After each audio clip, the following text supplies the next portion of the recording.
Good morning. அதாவது உங்களுக்கு ஏற்கனவே தெரியும், டிஎன்பிஎஸ்சி வந்து அந்த ஆண்டு அட்டவணை வெளியிட்டாங்க இல்லையா? அப்போ ஜனவரி மாதம் என்ன வருது? குரூப் 4 வருது. கட்டாயம் குரூப் 4 நோட்டிஃபிகேஷன் வரப்போகுது. திரும்ப வந்து அதை தொடர்ந்து ஒவ்வொரு பரீட்சையும் வரப்போகுது. அதனால் வந்து இப்போ இருந்தே நீங்கள் ஸ்டார்ட் பண்ணிக்கிங்க, புரியுதுங்களா?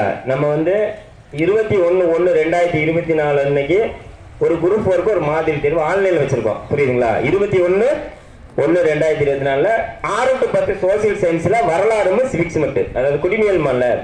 அதனால இல்லை சார் நான் புதுசாக படிக்கிற பழசாக படிக்கிற பள்ளிக்கூடம் போல ஓடு விட்டு எனக்கு சொல்லக்கூடாது, புரியுதா?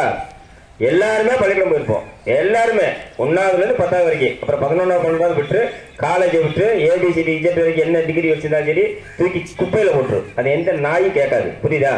நமக்கு அந்த பரீட்சையில் ஒவ்வொரு பரீட்சையிலையும் வந்து அந்த இப்போ லேட்டஸ்டாக டிஎன்பிஎஸ்சி நீங்கள் போட்டு விட்டீங்களா தம்பி? சுரேஷ் போட்டு விட்டீங்களா? அது பார்த்தீங்கன்னா ஒவ்வொரு பரீட்சையிலையும் வந்து 10th புக்கு பழைய புக்கு புது புக்கில் கொஸ்டின் வந்துட்டே இருக்குது.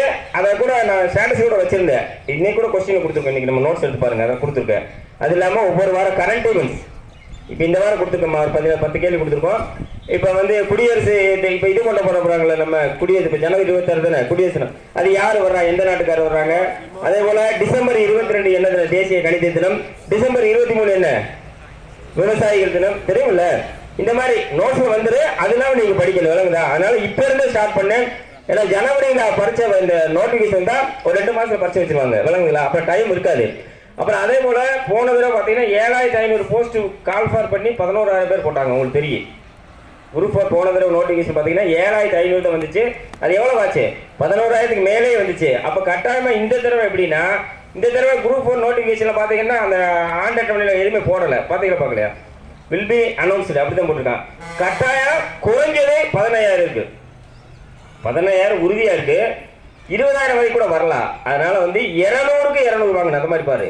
நாங்கள் கரெக்டாக நடத்திட்டு இருக்கோம். இப்போ ஆர்பிஐ இன்னைக்கு நடந்தாதான் தெரியல கொடுத்தாரு. ஆர்பிஐ தவிர எதுவுமே வராது. ஆனால் நீங்கள் அதை மனப்பாடம் பண்ணி வச்சுக்கணும், எப்படி கேட்டாலும் எழுத தெரியணும், விளங்குங்களா? 200 தமிழில் 100, ஜிகேல 100 ப்ராக்டிஸ் பண்ணு.